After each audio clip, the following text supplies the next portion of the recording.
শব্দ শুনে মনে হচ্ছে না দারুণ মজার একটা রেসিপি হতে চলেছে? তো কেন আপনারা এটা তাহলে মিস করবেন? চলুন তৈরি করে নেওয়া যাক দারুণ মজার মিষ্টি কুমড়ার পাকোড়া। আর এই মিষ্টি কুমড়ার পাকোড়ার জন্য কিন্তু আমি মিষ্টি কুমড়াগুলোকে ছিলে ধুয়ে খুবই পাতলা করে কেটে নিয়েছি। দেখতেই পাচ্ছেন কতটা পাতলা হয়েছে। এটা যত পাতলা হবে এটা কিন্তু ততটাই ক্রিস্পি হবে।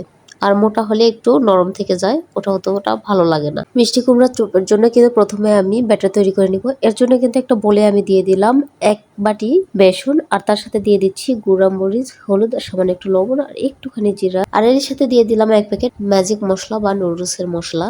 আর একটু একটু করে নর্মাল টেম্পারেচারে থাকা পানি দিয়ে এটাকে আমি সুন্দর স্মুথ একটা ব্যাটার তৈরি করে নিব। আর এই ব্যাটারে যখন আপনারা একটা ম্যাজিক মশলা বা নুডলসের মশলা অ্যাড করবেন তখন দেখবেন এর টেস্টটা একেবারে একটা ডিফারেন্ট টেস্ট আসবে, যা খেতে এত মজা হয়ে থাকে। তো এর জন্য এই প্যাকেটে কিন্তু কখনোই মিস করা যাবে না। আর এখানে ব্যাটারটা তৈরি করতে অবশ্যই একটু একটু করে পানি দিয়েই কিন্তু ব্যাটারটা তৈরি করে নিতে হবে, না হলে পানি হয়তো বা বেশি হয়ে গেলে ব্যাটারটা নষ্ট হয়ে যাবে। একটু একটু করে পানি দিয়ে যখন এর টেক্সচারটা ঠিক এরকমটা আসবে সে মধ্যে কিন্তু আর পানি অ্যাড করা যাবে না, ধরে নিতে হবে ব্যাটারটা তৈরি। আর চামচটা দিয়ে যখন এভাবে কোট করবেন, যদি কোট হয়ে যায় তাহলে বুঝে নিতে হবে একদম পারফেক্টলি ব্যাটারটা তৈরি হয়ে গিয়েছে। ব্যাটার তৈরি হয়ে গেলে সে ব্যাটারেই কিন্তু একটা একটা করে মিষ্টি কুমড়াগুলোকে চুবিয়ে কোট করে নিয়ে সুন্দরভাবে এটাকে ভেজে তুলে নিতে হবে। আর দেখতে পাচ্ছেন ভাজার পরে কতটা ক্রিস্পি এবং মজার হয়েছে, দেখে বুঝতে পারছেন কতটা লোভনীয় হয়েছে। মচমচে পাকোড়া খেতে চাইলে অবশ্যই আমার রেসিপিটি আজকে ফলো করবেন। এতক্ষণ আমার সাথে থাকার জন্য সবাইকে ধন্যবাদ।